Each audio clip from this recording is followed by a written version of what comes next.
24, check hot rods racing in the 2200 block, West Jefferson, 6:01 p.m., KMA 394.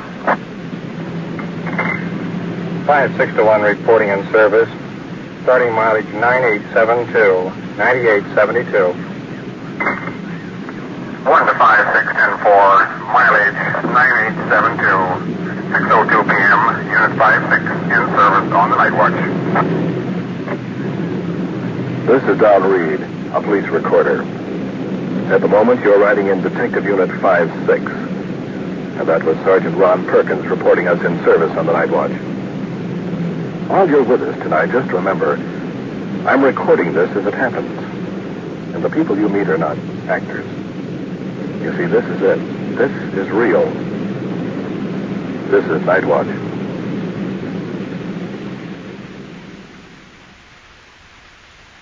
Night Watch, the actual on-the-scene report of your police force in action.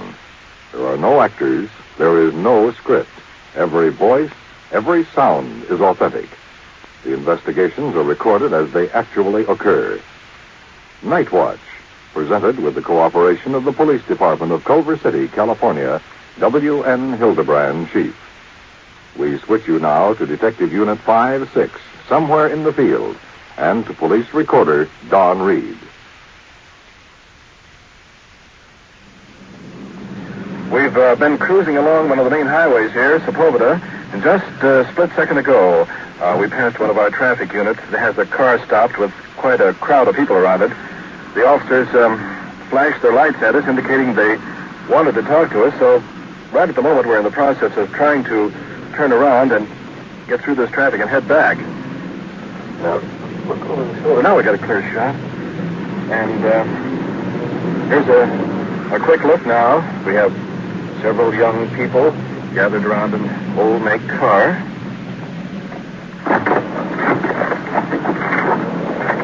Here we are. All the juveniles, 1, 2, 3, 4, 5, 6, 7 of them.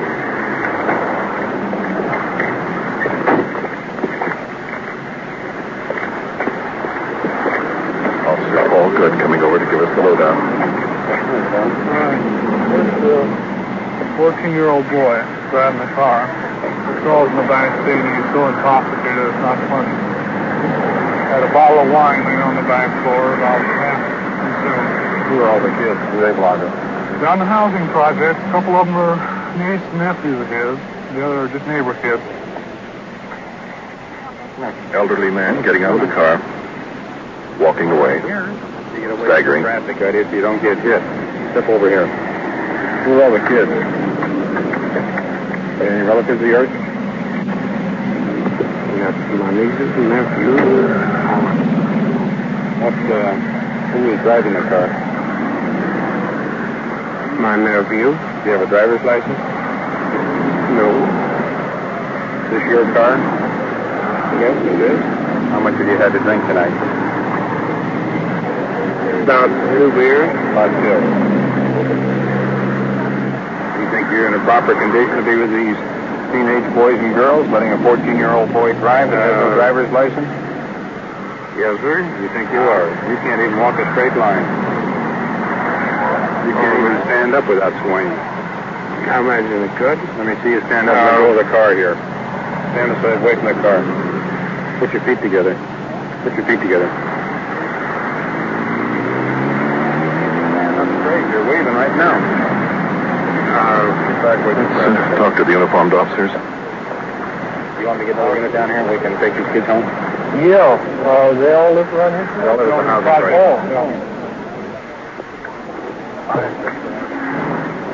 Back to our radio car. 561, do you have a unit available for some transportation?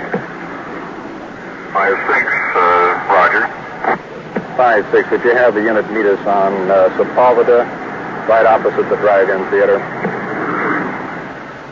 56, Roger. 56, stand by. Unit calling, repeat. I'll take that. 5650 will meet you. 5-6, 10-4.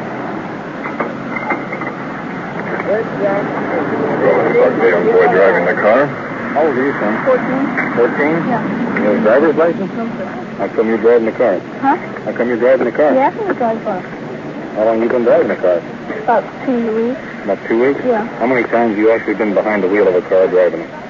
About 5 or 6 times. 5 or 6 times? This relative of yours? This is my uncle. Your uncle? Where have you been tonight? Huh? Where have you been We went tonight? up to get some hamburgers and stuff. We're coming down here to get some gas because it's empty. It's empty. Did he drive it all tonight, or you drive all the way?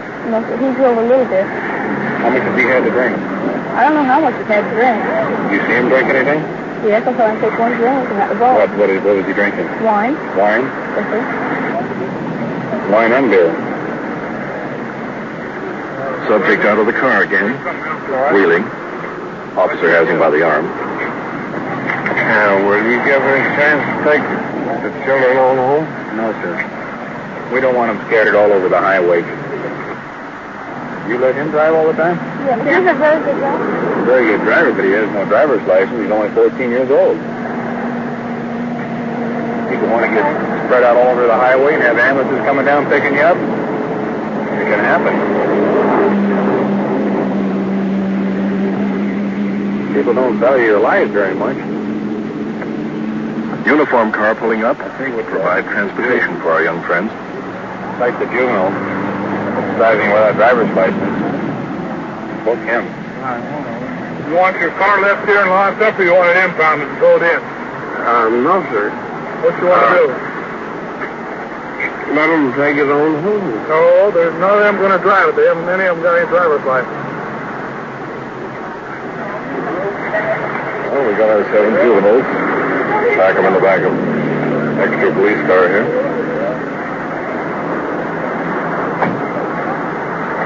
There they are, piling in the front, the back seat, through the doors and the windows, you name it. Right, man, I can't like that. Yeah. That's a chivy, and I'm allergic to this. Yeah. Please. Yeah, I saw you in the movie. Yeah. Oh, brother, that's nothing. Where's the guy? That's nothing. No, I saw you in the movie. You got caught. Okay, Sergeant, you got a nice big carload. That's five. Another one. Now we got one more. Hey, you're going to get a kick for all these kids. There you go. There's our car full of the firewood dogs.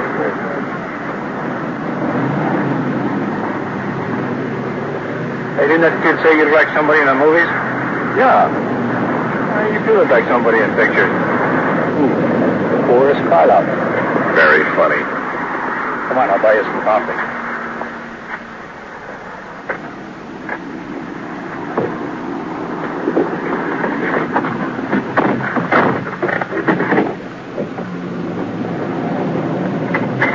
That's 5-6 to 1. We're clearing back in service.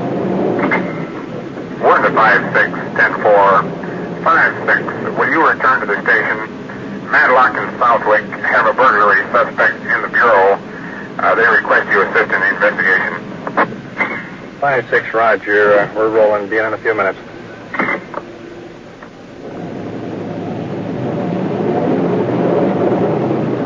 What some people will do to get out of buying a cup of coffee.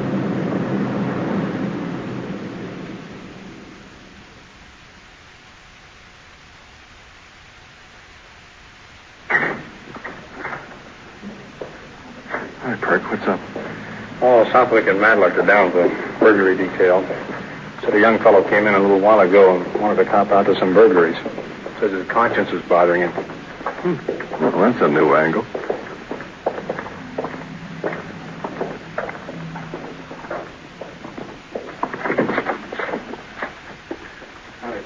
This is burglary detail. Detective Bureau. Going over reports at the desk. Detectives Hal Southwick, Hugh Madlock. In the chair, 14, 15-year-old boy. Perspiring. Nervous. This is your first time? Yes, sir. Never been any trouble at all? Not a curfew. But I mean, have you ever been brought in and booked? No, sir, I haven't. Okay, son. You want to tell us about it? Well, we was walking along the alley, and so he says, let's pick in this photography place, you know. I said, no, I can't pull that, you know, I don't do that. So he says, oh, come on, he says, it's full feet fair, you know, so you only got a ladder. And he top of the roof, you know, and I'm by the scare line, and I put the ladder up to him, and I went to the ladder, and he put the through the glass, the ladder, and then he climbed down, and I climbed down, We got a bunch of shirts and stuff like that. What all did you take? I got about 9 shirts. And he got some socks and some shirts. Now, have you been in any other stores or anything like that? No, sir, we haven't. He went to the bakery and got 3 pies and come back That was up. the same night? That was the same night. I see. About 45 minutes before. But you went into the other store with him? Yes, sir. And you're how old? 15, sir. 15. That's the truth, and that's all you know about it. That's all I know, sir. That's the truth. Every word I told you is the truth. See what happens when you get tied up in gas like that? Get you right in the middle of it. I'm done. You get the short end of the deal on top of it. That's what everybody told me. A guy like that, he's going to give you nothing but trouble. He'll give you what he thinks he deserves, that's all. Well, you used to have him cooperating. That's what we wanted. He did. It's the smartest thing you ever done. We're trying to help you now. I don't know whether we can do much for him. Try to help you. You get a very belligerent attitude towards police. Oh, he's a brute, man. I mean, he don't know how to get... I mean, he don't know when he's run off of him. Really? You want to go with them, son? He's very good. Madlock and Southwick, arm around the boy. Escort him out of the office. He'll have to be detained until the investigation is completed.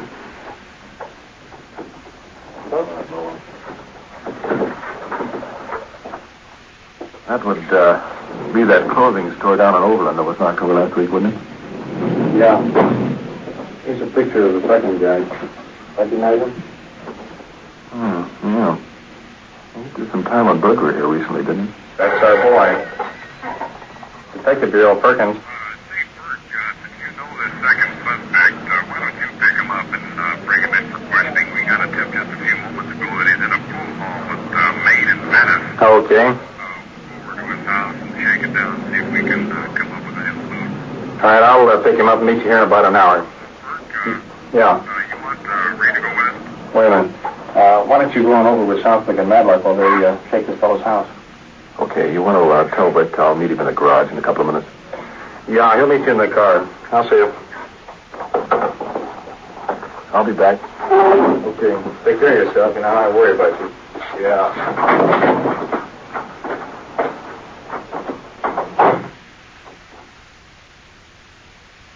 You are listening to Night Watch and following the activities of a detective unit on its tour of duty. Remember, the people and sounds you are hearing are real, and the investigations are recorded in the field as they actually occur. We'll bring you the final results of tonight's action at the conclusion of Night Watch. And now we switch you to Detective Unit 5-6, somewhere in the field, and your police recorder, Don Reed.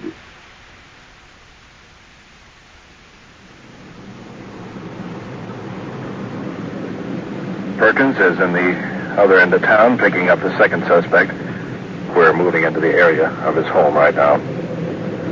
Briefly, this is what we have to do. Inform the parents. Check out the house for stolen property. And here's the house. Quiet neighborhood.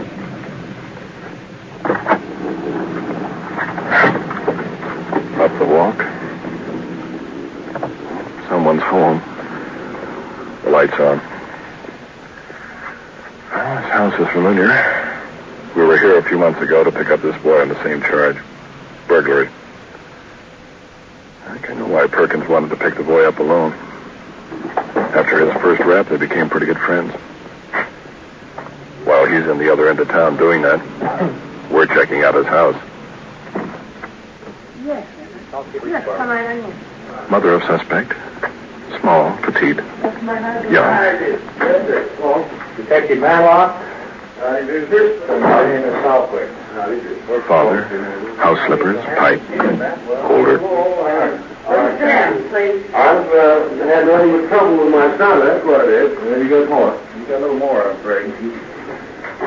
At present, in Culver City on a burglary charge. Yeah. You can't do anything with him. I've been working every day, and I've got 150 figure on back, and he's giving the kid everything that anybody can give, except time. I have no time to give him. So what's the charges? What's he done? What did he break into? This boy doesn't mind his stepmother. But in all my life, I've never seen a boy that ignores discipline like this boy has. He hates all authority. I mean, I can't beat him. He's too big. I've whipped him a couple of times, but it's too late. I mean, you know. You give us quite a bit of trouble.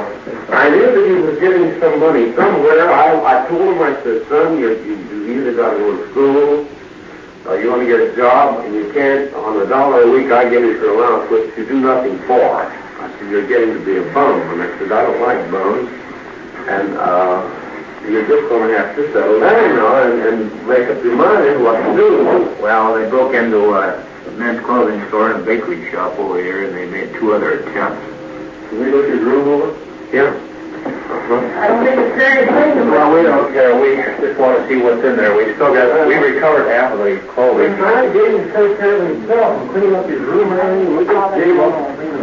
He's just one of those kids.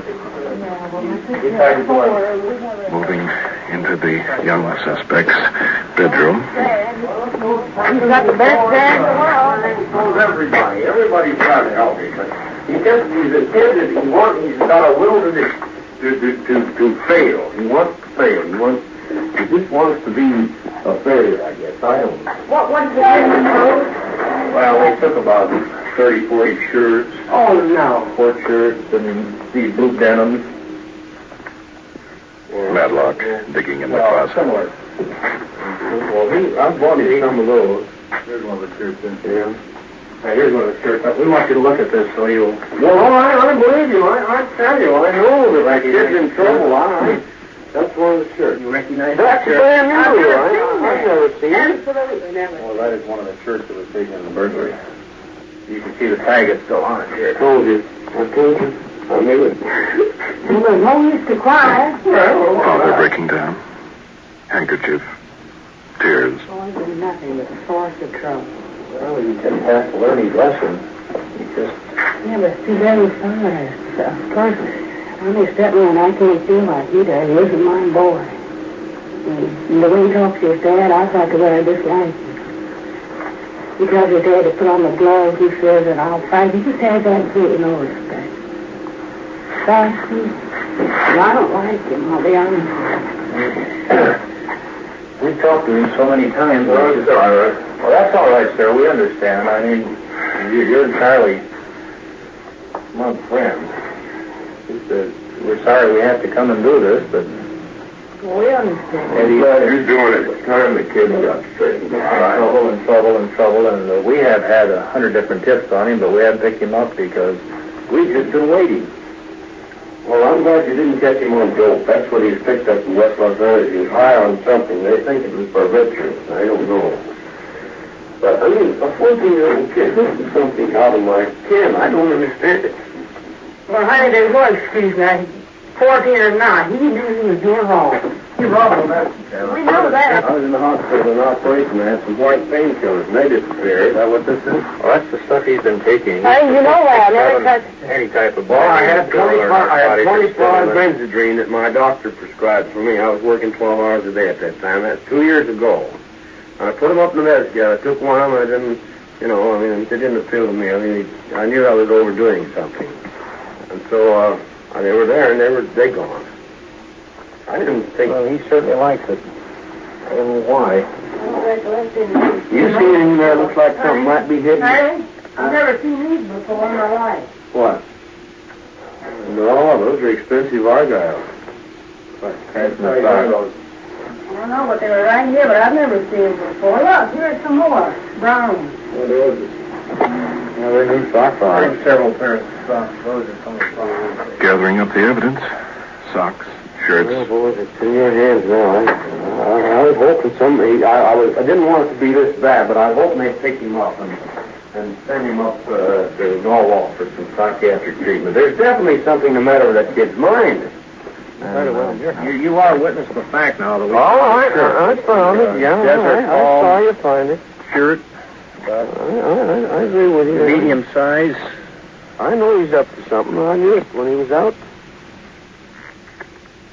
You see the tag on it and everything. Yeah, I see it. I see it. I can identify it when it's brought up. I want you to make sure because... Oh, you're not framing them. I saw you take it out, eh? You guys are not that guy. I mean, I never did go along with that stuff in a case like this. You see this pair of socks, too. Yeah, brand new thing right on it. Brand new Esquire thing. socks, yeah. $1. Yeah. Purple and black. Lavender and black. Yeah.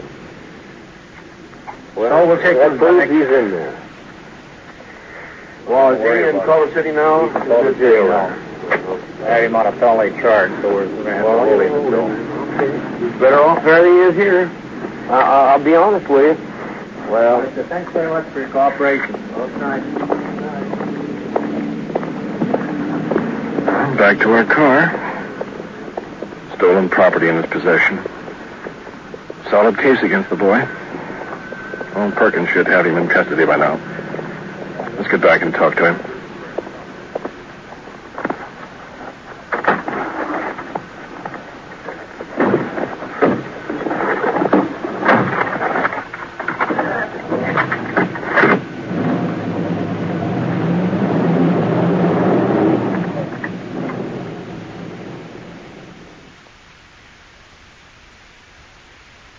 This is the Detective Bureau.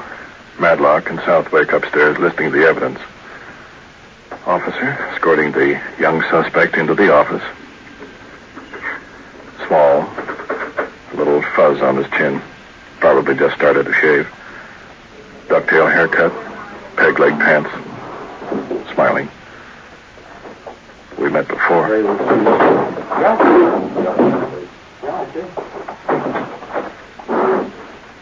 Sergeant Perkins staring. Leaning back in the chair. Deadpan.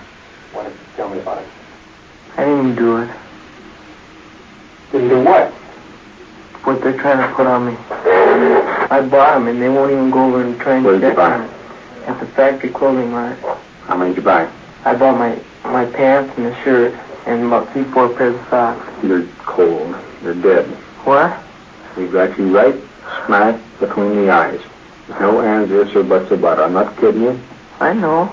Not kidding you one way, shape, or manner, or anything else. You went into the clothing store, you went into the bakery. How you know? What do you think he's in jail for? Well, am I gonna stay in jail? Sorry? Can I go home until I go to court? How come? I'm gonna go right to juvie, huh? Remember when I talked to you before? What'd you say? I told you about staying out of trouble? Yeah. I'm learning. What'd you do it for? I thought this time that you were going to straighten out. What you did? I need money. You didn't get money for clothes, you gave them away. What? You didn't sell those clothes, you gave them away. I didn't give them away. Did you sell them? No. Well, were you going to? No. And how, you said you need money, but you didn't take money. Did you take any money out of the bakery? No, I was hungry. I didn't have no money.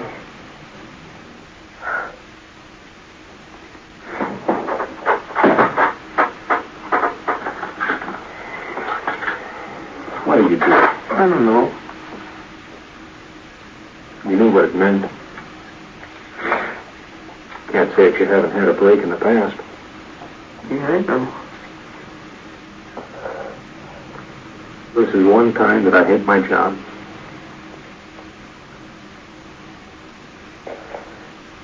Yeah. It's the time you don't get paid enough. You never will. I've seen you around town a long time, watched you grow up. You've got all the makings in the world of being a good guy.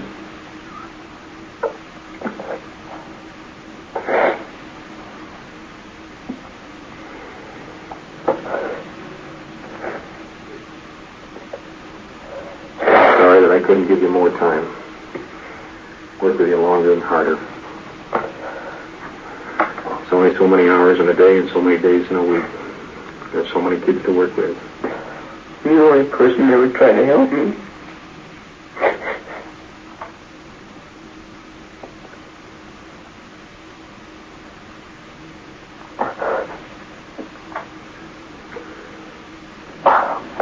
can't deal with you.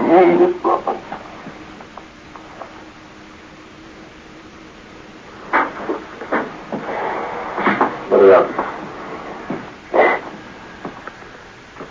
Arm around the boy.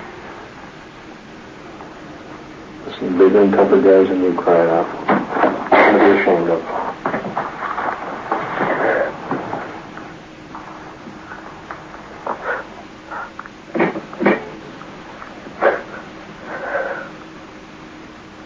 Whatever happened. Still got a chance. You're not 18 yet. I think you let me down in this deal. Maybe it's my fault. Maybe it's your fault. I don't know. But I still think you can do it. Come on, straighten up.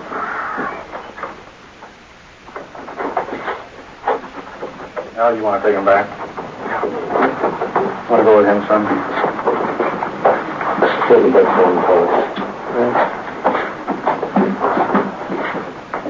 Okay? Well, we tried, Bert. You can't always win. In this case, I'm a bad loser. What are you going to do with him? Book him for burglary. What you have just heard is real, recorded as it actually occurred on the night watch. And now back to police headquarters and Chief W.M. Hildebrand. Tonight's first investigation involving the intoxicated man and 7 juveniles resulted in the adult being booked, drunk in auto. The final case of the 2 boys arrested for burglary resulted in opposite sentences. The boy that voluntarily came to the station and confessed his part was given 2 years probation because of his cooperation and it being his first offense. The second suspect was on probation from 2 previous burglary convictions and was sent to a forestry camp. This investigation differed from the usual because of the personal element involved. In discussing the case with the arresting officers and the Juvenile Bureau, they are in agreement that the home conditions are playing a big part in this youngster's leaning toward a criminal career. Lack of companionship, understanding, and just plain lack of love and affection. When this boy is released, he will be at the crossroads of life. You can legally force a parent to support a boy, but you can't order love and understanding. Every effort will be made for this cooperation, but in the final analysis, only time will tell. If we have reached just a few parents tonight, then we have a meaning for Night Watch. Thank you, Chief Hildebrand. You have been following the on-the-scene reports of your police force in action. Every voice, every sound has been real. Night Watch, brought to you through the cooperation of the Police Department of Culver City, California, is produced by Sterling Tracy and Jim Hedlock, with technical advice by Sergeant Ron Perkins, and is described in the field by Police Recorder Don Reed.